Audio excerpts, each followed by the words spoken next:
Here's how you can become the coolest person on the block by building a device to make it rain candy.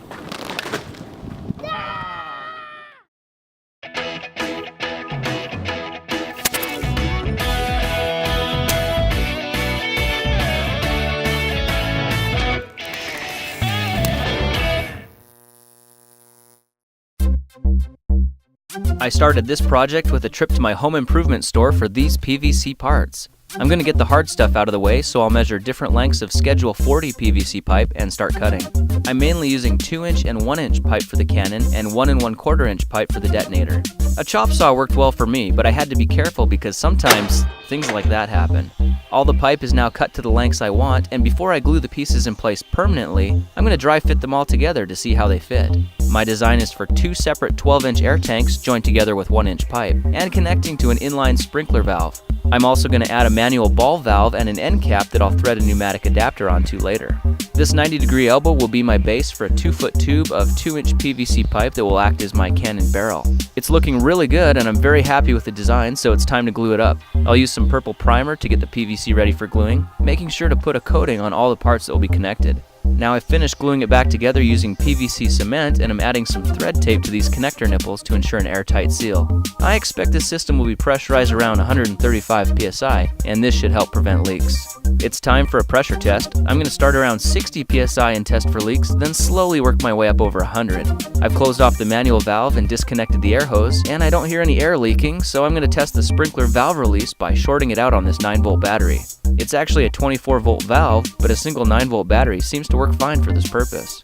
And the valve works great, so it's time to wire up the detonator. I'll take the 1 1/4-inch cap and drill a hole just big enough to insert a momentary switch, and then I'll drill a 1/8 hole in the bottom cap to feed my wire through. This is doorbell wire, and I'll tie it in a knot to prevent it from pulling back through the cap again. Now I can add the 1 1/4-inch by 4-inch pipe body to the base, and then prep the wires for a good connection. I'll wire the momentary switch in series with the battery and sprinkler valve, then give it a quick test to verify it's all working correctly. Perfect, it's all working great, so I'll secure the switch and tuck the battery and wires into the detonator body. Now I'm wrapping the wire around some scrap 1-inch pipe to give it a neat coiled look. Then I'll get to work on a wad for the barrel. This is the piece that will push the candy up and out, and I'm going to make it out of these plastic cups. I'll cut the bottom 1/4 inch off the bigger cup and then shave about a 1/4 inch from the top of a 3-ounce cup. When joined together, they make a perfect fit into the 2-inch barrel, and when it's time to load the candy, I'll push them to the bottom with a makeshift ramrod.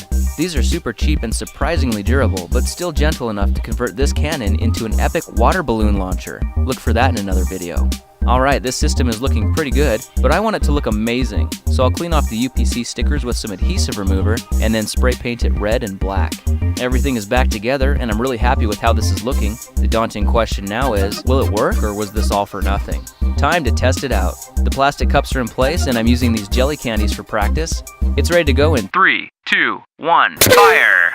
Amazing! These candies shot up around 100 feet in the air and completely covered the backyard, making an exciting candy hunt for my kids and a hit novelty at the birthday party. Well, I'll call that an epic success. If you like this project, perhaps you'll like some of my others. Check them out at thekingofrandom.com.